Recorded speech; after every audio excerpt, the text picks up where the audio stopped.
Madam, wanted to jack why?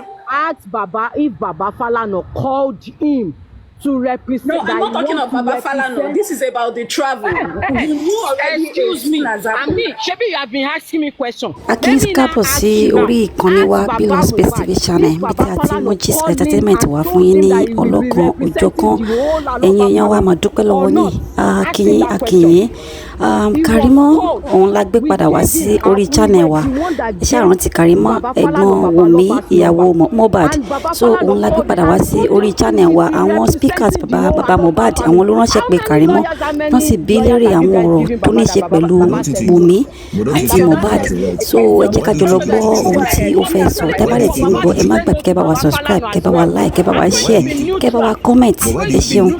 I just want to ask you, why do you think you are the one that will choose? So there's possibility he refused Baba Falana's offer too. I'm going to be neutral.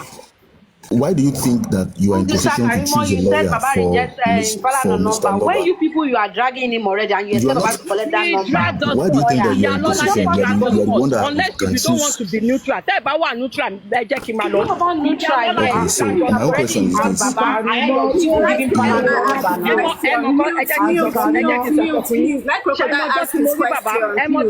Baba Mohbad soju for the first time in my life. Okay, you didn't answer my last question. Let's crocodile answer the question. You know, Okay, so what I will ask you is this. for the first time in my life, he was on the burial ground. I saw him, he was wearing a orange shirt. And I saw Iyalolade. I was now asking, who is this man? Who is this woman? They now said, tó bá yẹ pé mi tí mọ̀ Ìyá Mohbad lè pray to be money. Màá rò pé Ìyá Mohbad ni. Mo wá ní àmú tí mọ̀ Ìyá Mohbad. Who is this woman? Ó ní Iyalolade ni. Ó wá ní Baba Mohbad ni. Burial ground ni mo ti rí Baba Mohbad sójú for the first time in my life. So therefore, Iyalolade ló kọ́kọ́ gbé wa síta bí ọmọ ọjọ́ mẹ́jọ. Lẹ́yìn yẹn làwa náà bẹ̀rẹ̀ sí ní dá wọn lóhùn. Adẹ̀tún dákẹ́, everybody were saying ṣọmọ yóò ní family until when I came out. Tẹ́ bá ṣe ń sọ tiwa, ẹ máa sọ tiyín náà, ẹ má kàn wà one-sided. Okay, so what I will just say is, just a side question. If it was Iyalolade that asked those questions, why do you begin to launch attacks on Baba Mohbad? Since Baba Mohbad is not Iyalolade, that's one. The second question is, Baba Mohbad owed Iyalolade and say me take bedebe yen. okay, but you attacked Mr.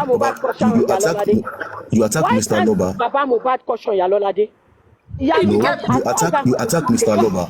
You did not attack Iyalolade because it was Iyalolade in this case that committed that misbehavior.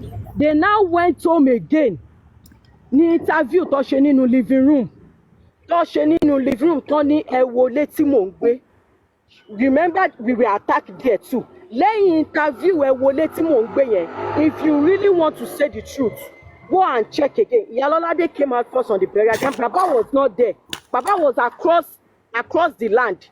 Baba was simply the reason why Baba said, "Look at the house I'm living," was because of certain allegations that were made against him for collecting money. But who attacked who first? Who came out on social media first? Who came Baba out? responded for Baba Mohbad. Baba responded to the allegations that he made. I think she's talking about Iyalolade. Social media first. Iyalolade said, and I quote, who came out first? Iyalolade called for burial ground. You had an interview with them first before Baba came out. One minute. I beg you, please. 1 minute. Okay, so anyway, this is my question. Mr. Westo, just hold on, please. Let me just ask my question because I've been here for a while. Now, my question is this. It's just one question. When I was telling you guys, Baba did not respond to my call. Baba was quiet when I was talking. Me over after Baba ngba yen o support Baba mo so toto. When I was not saying the truth now, you are saying I'm after Baba. All right. That's by the way. My question is this. You said Mohbad does not have anything aside from the house. What? So the question now is, okay, in your interview with Daddy Freeze, you said aside from the house, Mohbad does not have he does not have anything. Right? I didn't say that. Emma rope me. Okay, hold on. Agent ni. E de nbere le lọ́wọ́ mi mo ti sọ fún yín mo ní mi ò mọ̀. Ẹ bá ní question mi ẹ bí mi náà mo ní mi ò mọ̀ bóyá òun ló nílé bóyá òun kọ́ ló nílé ilẹ̀ tí mo rí tó fẹ́ lọ sí gan mi mọ̀ pé òun gan ló rà ìjọ tó kú ni mo mọ̀ pé òun ló rà. They didn't tell me he later bought the land. They did not tell me. I found out on the day of the burial pé ilẹ̀ yìí ṣe bí ilẹ̀ tí mo fẹ́ rà ni mò ń wò ìyá Lọ́ládé lórí ẹ̀ yìí náà lọ́sẹ̀ wá ń sọ fún mi pé Mohbad ti padà rà. Karimo. Sorry, you know, Moko, I just want you to be comfortable here, okay? I want you to speak at your own time, at your own pace. I don't want it to be as if you pay boya kini. Share you understand? Okay. Because sharing gbogbo question don't vary. To somebody you did not say that. You said everything. I didn't say because you said so. Sorry, I want you to be comfortable here. If you think you want me to say to help, if you think you want me to help, not in this manner. Tẹ́ bá fẹ́ kí n sọ̀rọ̀, tẹ́ bá fẹ́ kí n help, kò ṣe ní manner yìí. Mi sọ fún mi kí n sọ̀rọ̀ fún tẹ́ bá fẹ́ kí n sọ̀rọ̀ mi ní parọ́. Don't use that word help. Mi ní parọ́. You are not even helping. You are keeping information. You are not helping. Let me tell you something. Why did you get Baba's lawyer? Why did you get Falana for the family? Why did you get Falana? Won't you get Falana for your family if someone fight your family? Why should I go ahead of the father of the house? When they have been abusing your family, they've been beating your family. They've been beating you. Are you the head of the Aloba family that you had to do that? Baba was the one they were accusing. Why did you go ahead to get a lawyer? Baba was the one they were accusing. Yes, that is broke the son's head. Who is accusing Baba? So yes, so at the moment, Baba was the one. Why did you get a lawyer? If the family decide to get a lawyer, is it a crime? Is it a Which crime? Family? Baba is the head of the family. He didn't get Falana. Why did Baba? You are the one that did it, not Baba. Let me tell you something. Even if Liam wake up tomorrow and Liam wants to get, don't say that again. They are the one trying to help you. You are an accomplice. 50 years to this time. 50 years to this time, if Liam wants to know the death of his father, he will wake up and go and find justice. Who sent you to get lawyer? You didn't consult Baba. If you want to find justice, you will find justice. Who are you helping? You're helping yourself. You're trying to you want me to lie? I will not lie. I will be neutral. You are not helping us. You are not helping us. I didn't say what you want me to say. Are you the only one that asked question? Why are you attacking me? Why are you attacking me? Because you're already an accomplice. You said you sent drugs down here. You got information. You were called. Anyway, let somebody else speak. Because the lawyer was to represent all the Aloba family. They called Baba. Ṣẹ́rí yẹn kí n dúró níwájú Ọọ̀ni of Ifẹ̀ kí n dúró níwájú Akilẹ̀ Ìjẹ̀bú. Why don't I have rights?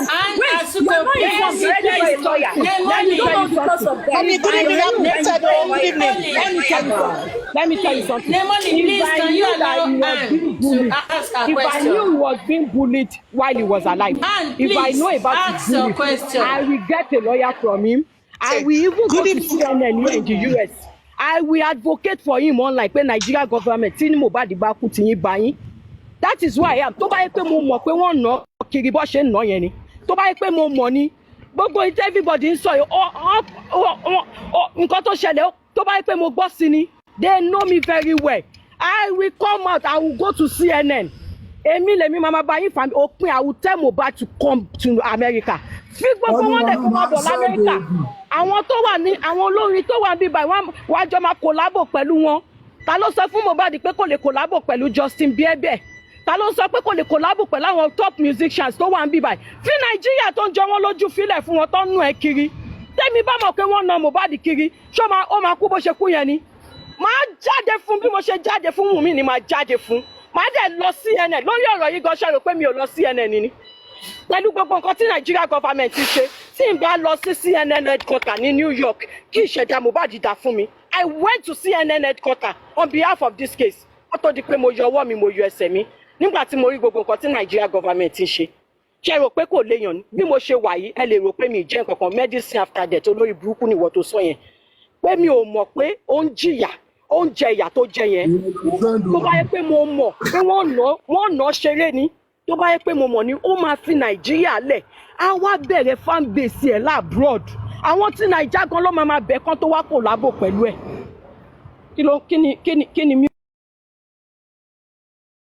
everywhere ẹ rò pé ó dùn mọ́ mi inú ni àbí mi ìfẹ́ láì fún ṣe ọmọ afábúrò tèmi ṣé mi ìfẹ́ láì fún ṣe ọmọ ní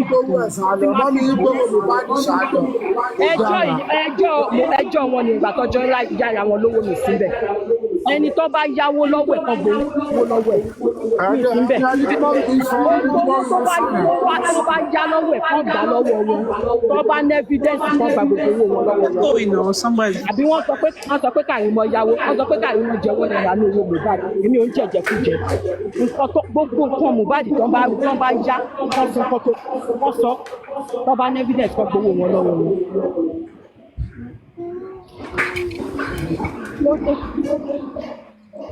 Mi bá gbọ́ pé yà ń jẹ́ wàhálà ìyàwó. And Asuko, please can you please ask your question? Ó lẹ́nu pàbí ẹnu pọ̀.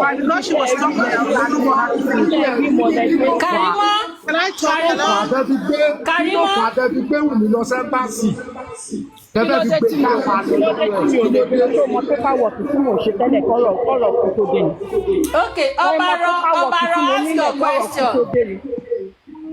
Ṣé mi ò ní láìka tí mo fámìlì mi wá sábẹ́ ìgbà? Ìgbàṣà yìí ti dúró de pé ọkọ̀ ẹ̀ kú. Àbẹ̀dí dúró de kí Mohbad kú. Pẹ̀lẹ́ olóhùn yọ ẹnu dùn rò fọ̀. Ẹbí ìwọ ni ọba àrọ̀ máa ń rí ẹ all the time now. Bọ̀ mi ní bú ẹ. Bọ̀ bàbá Mohbad ní òun ò mọ̀ yìí. Ẹ̀yin dẹ̀ sọ pé bàbá Mohbad. Ọba àrọ̀ èmi náà mọ bàbá Mohbad ibo ló wà ńgbà tí mò ń sọ mí rí bàbá yìí rí sọ. Ẹni bàbá Mohbad pé ẹ bẹ̀ pé kó má sí Mohbad ẹ náà bẹ̀ gan. Ó dà pọ̀ bá rọ́ṣẹ̀ dé ni ẹ bá mi ṣàlàyé fóṣẹ̀ dé ni ṣé mi sọ pé mo ní kó gbé fóònù. Mo ti rìkọ́dù 1 hour 5 minutes jẹba. Lọ tún gbọ́ ṣó ti gbọ́ lọ tún gbọ́ ẹ kàn fẹ́ ká máa jà ni èmi ò dẹ̀ rẹ́dì láti jà ẹ bá fẹ́ ká mi jà máa fún yín lésì nǹkan mi rẹ́dì láti jà why are you like this ẹ ń ṣe láàrin ara yín ẹ máa fúnra yín ẹ máa fúnra yín jà ẹnu yín kòkò ẹnu fúnra yín gan kòkò tí sọ ẹni tẹ bá sọ̀rọ̀ méjì ìgbà táyà ti Wunmi ń jà ẹni tẹ bá sọ àwọn ọ̀rọ̀ kan ṣé ń gbọ́ ẹni ayé Wunmi máa bàjẹ́ ẹni tí ìyá Mohbad náà bá sọ̀rọ̀ ayé Wunmi máa bàjẹ́. ò sí nígbà tí York Daddy béèrè lọ́wọ́ mi tí mo ti ṣàlàyé ọba arọ you are just coming I need to go ẹ jọ. ẹ máa lọ gbogbo ìjáwọ́ kan ni wọ́n náà tún máa ń sẹ́ẹ̀dì drug náà. Doctor Olókì drive o.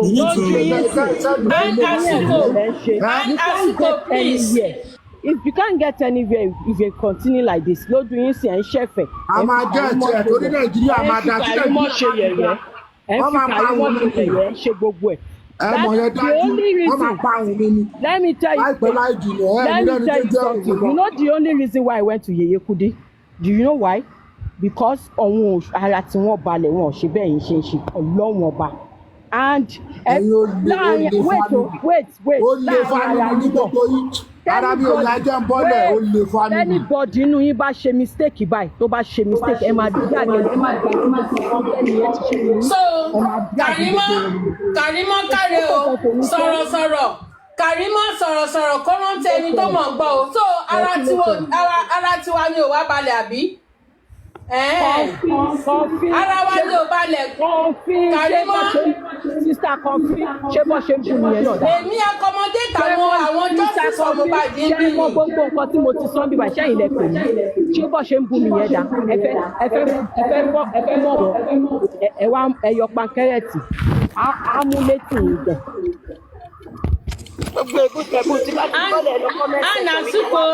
Anna Suko, please, what do you have to say? Okay, I have a question for Karimo. My question is,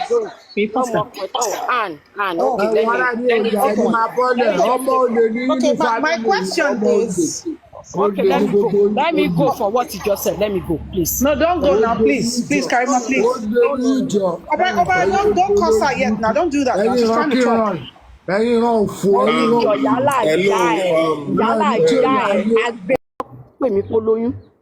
They call me this week. Okay, thank God. This is first week in August. They called me first week of August that she's pregnant.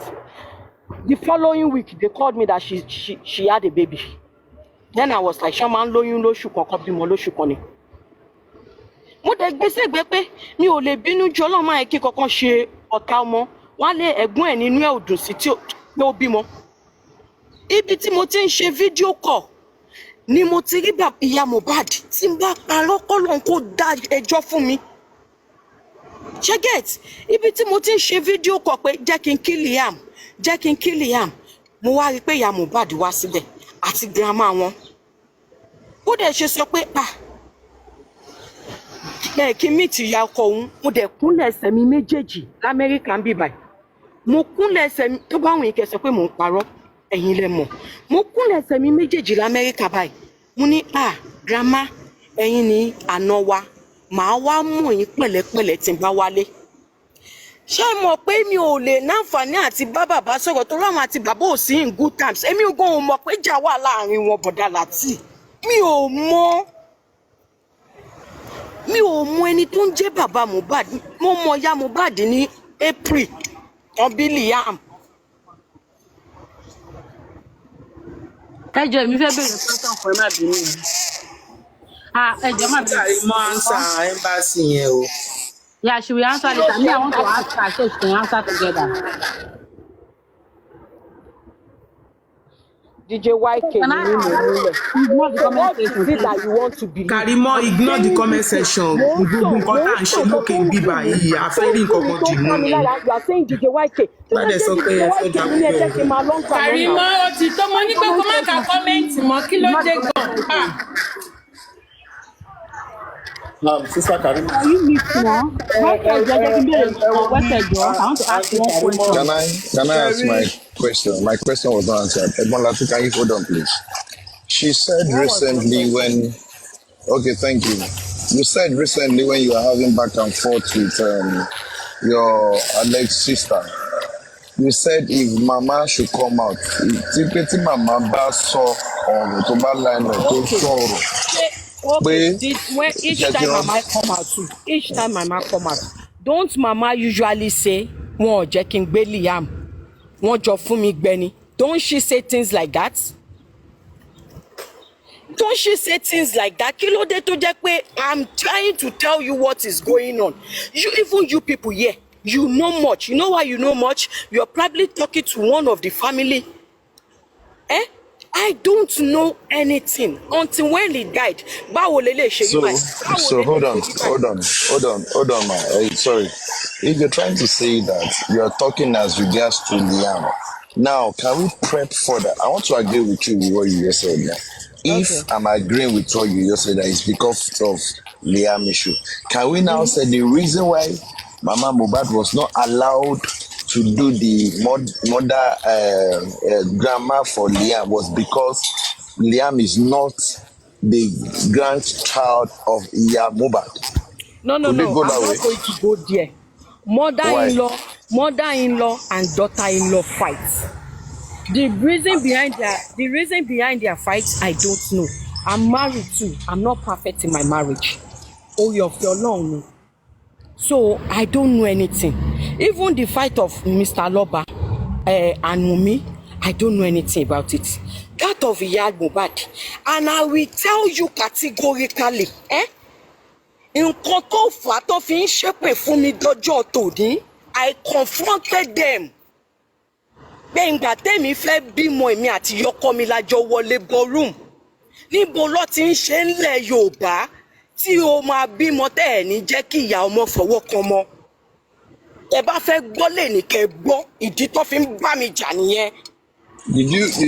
Did you also ask them that why is it that Mohbad or Baba Mohbad was not given the placenta? See, in that aspect, I cannot venture into that. I can't venture into that. But okay, hold on. Even the issue of placenta. You know the issue of hold on, ma. Ọ̀rọ̀ placenta yẹn. Ṣé mọ̀ pé bàbá ọmọ náà máa fún placenta? Ẹ jẹ́ kí n sọ kọ́kọ́ fún yín. Ìjà ló dé lórí dòwe o. Bàbá ló kọ́kọ́ gbogbo yín sọ pé mo kọ́kọ́ jáde, mi kọ́ mo kọ́kọ́ jáde o. Tẹ́ bá rántí bí burial ground Ìyálọ́ládé ló kọ́kọ́ jáde. Baba was not even with her when she came out. Ìjà ló dé lórí dòwe, bàbá bú wa, èmi náà dẹ̀ bú bàbá. Mo dẹ̀ ṣe apology pé kí bàbá má bínú. So gbogbo ebú tí mo bú bàbá, bàbá náà bú wa. Mo wá wò pé àgbàlagbà ni mo sọ̀rọ̀ sí, ni mo ṣe ní kí bàbá má bínú everything tí mo ṣe lórí platform mi. Yeah. I heard that, and I think I applauded you for that. But don't go far.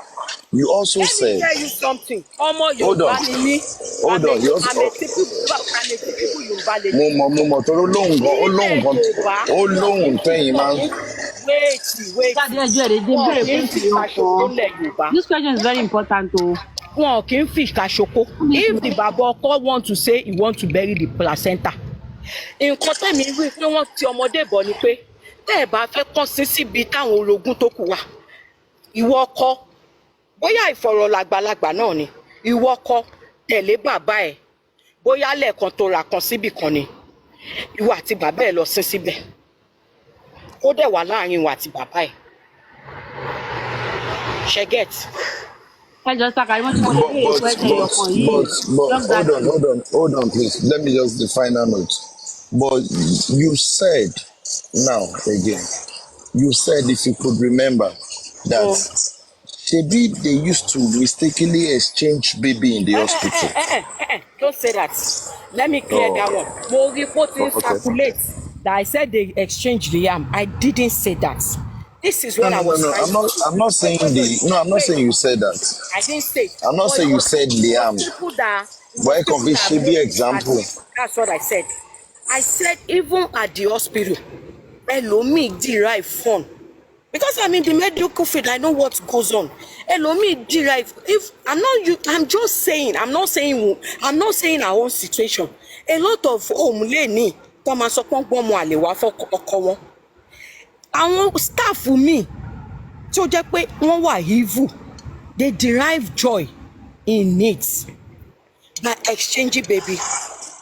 But did you know that Liam was not giving birth in the hospital? I was on the line on the day. I said I don't know when they got pregnant. How will I know anything about him?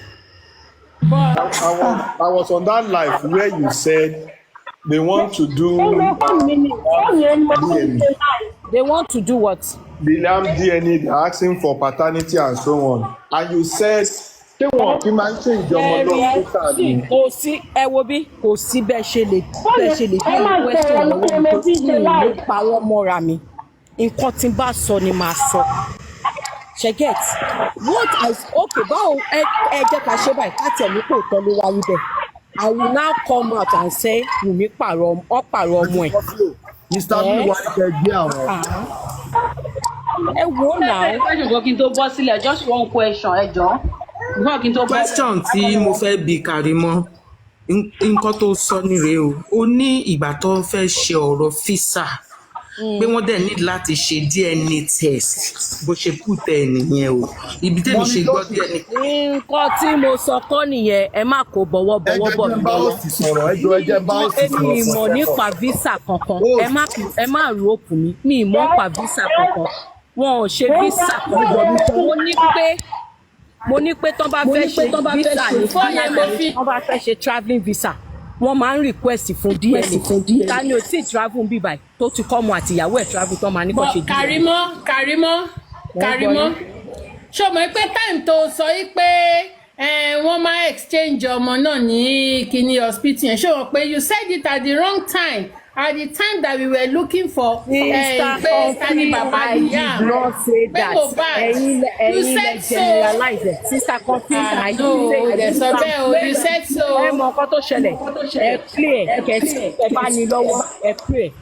They should bring me Samu Iwa. Tó bá fẹ́ mú mi. Tó bá jẹ́ mi náà la máa yanjú gbogbo. Bring me Samu Iwa. Kí lẹ máa parọ́ fún mi. A fẹ́ sọ̀rọ̀ kíní ọ̀la wa. A fẹ́ sọ̀rọ̀ pẹ̀tù wa ọ̀la. Èmi ò mọ̀ pé kọ́kọ́ wà lọ́la. Ẹ̀yin gan lẹ gbé mi débí. Ibẹ̀ kíní tẹ̀ ibẹ̀ ṣe ń ṣojú yẹn ni mo rí ni mo ní èwo ní ti èwo ni kan fi tún gbé ẹjọ́ ẹjẹ béèrè kankan mọ́mí jẹ́ ẹjọ́ mẹ́bìnrin mo fẹ́ béèrè kankan lọ́wọ́ yín ẹjọ́ nígbà tí ẹ dé Nàìjíríà àdéṣà dé Nàìjíríà ẹ ṣáà máa béèrè question kí ni nǹkan tó sọ fún mi kó pa Mohbad number 1 and number 2 wọ́n á ṣàṣọ nǹkan tó ṣẹlẹ̀ fún yín bíkọ́ nǹkan tó mú yín lọ kẹ́ tó mú ọ lọ sọ́dọ̀ Fálànà lọ́ọ̀yà Fálànà. nǹkan tó ń gbé síta fún gbogbo yín ló sọ fún mi nǹkan tó gbé síta fún gbogbo yín ló sọ fún mi pé nọ́ọ̀sì ló wá treat ẹ̀rọ nílé nǹkan tí mo gbọ́ nìyẹn. ok lókun lábẹ́rẹ́ so gbà tó sọ pé wọ́n ìtàn ṣe wá jẹ́ èyí ò ṣe wá sọ fún wọn pé wọ́n ìtàn ṣe jẹ́ kí nọ́ọ̀sì lọ àdámúlẹ̀. Karimo why tó ṣe wá máa ó wá yẹ kó wá máa call out to nurse. kí n call out to nurse ṣé gbogbo ìjà ẹ̀rí ẹ wo ṣó kan tí mo ṣe tí mo ní 72 hours tí mo dárúkọ àwọn tọ́jọ wà ní gbogbo bí ṣó tí mo ní 72 hours before the show. ẹjẹ ń béèrè lè in your interview gbogbo narration tí ẹ̀yin máa ń rántí. in your interview you said, and I quote, that when you were leaving Falana's office, that on your way going, you met Konibaje.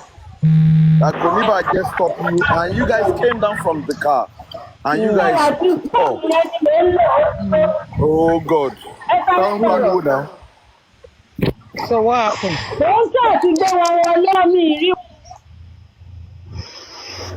Please, I need to go. Mo ń gbọ́ mi ìsáfún question mo fẹ́ gbọ́ question. ọjọ́ ẹ̀jẹ̀ síta Karimo ẹ̀jẹ̀ ń béèrè question tí mo fẹ́ béèrè lọ́wọ́ wọn gan o. ẹ̀jẹ̀ má bínú o ẹni pé wọ́n sọ fún mi pé nọ́ọ̀sì nǹkan tó ń sọ fún gbogbo wa bọ̀ wọ́n sọ fún wa pé nọ́ọ̀sì ló pa Mohbad ni o wọ́n ní prime boy. ṣẹ́rí nǹkan tí mo gbọ́ ni pé ó ní wúndù lọ́wọ́ wọ́n dẹ̀ pé nọ́ọ̀sì wá pé wá tìtẹ̀ nǹkan tẹ̀mí gbọ́ ni ṣe mọ̀ pé lórí ikú iná àti gbọ́ iye infection náà àti lóríṣiríṣi. Mr. Muiwa ẹ bá wa send the request mi tẹ̀ rí wọn bí báyìí. So can I leave? Okay, àwọn ní big one. Mr. Muiwa wà bí báyìí.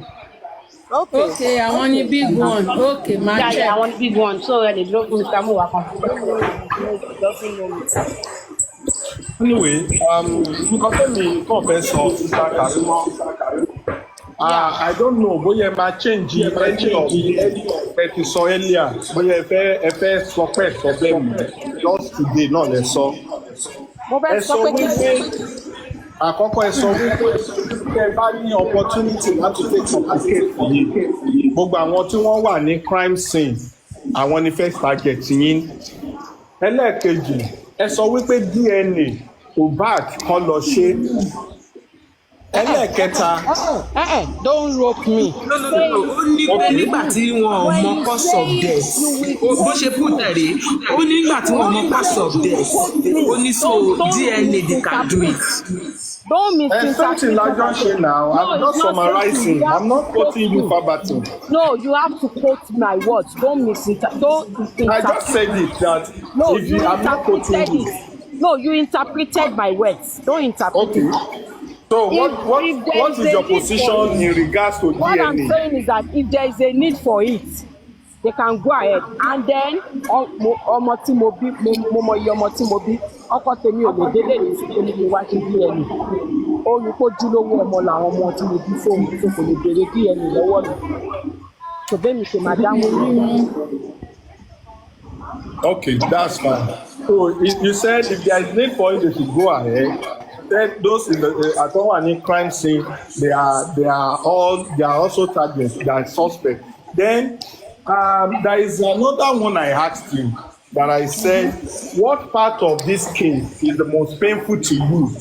You said the part that they are yet to know the cause of death, and that the next bend definitely there is more to it. That all the cause of weeping or more cause of death. That is the most painful. I think with those three things now, as simple as those three things are, do you think with the way things are going, your sister is my sister? I don't okay, see why. Let me say see why.